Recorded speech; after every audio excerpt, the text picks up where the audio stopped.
বাংলাদেশের প্রেক্ষাপটে তারা একটি ক্ষুদ্র জাতিসত্তা হলেও তাদের নিজস্ব সংস্কৃতি, ভাষা ও জীবনধারা তাদেরকে আলাদা পরিচয় দেয়। বাংলাদেশে এদের সংখ্যা ১৫ থেকে ২০,০০০। মুন্ডারা নিজেদের মধ্যে মুন্ডারি ভাষায় কথা বলে, সেটা মৌখিক।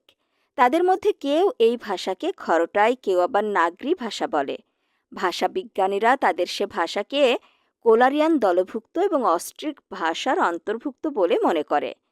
মুন্ডারা বহু গোত্রে বিভক্ত। তাদের মতে গোত্র হল বংশের পরিচয়, যেমন টপ, কছুয়া, রাজপুত, উৎকুমান, নগরুয়া, বাঘ প্রভৃতি। গোত্রগুলোর প্রধান দায়িত্বই হচ্ছে সামাজিক নিয়ম শৃঙ্খলা বিধান এবং বৈবাহিক সম্পর্ক স্থাপন নিয়ন্ত্রণ করা। মুন্ডা সমাজ অসম বর্ণ প্রথায় বিশ্বাসী। সামাজিক আচার অনুষ্ঠান এবং বিচার ব্যবস্থায় গোত্রের নিজস্ব নিয়ম নীতি বিদ্যমান। মুন্ডারা সাধারণ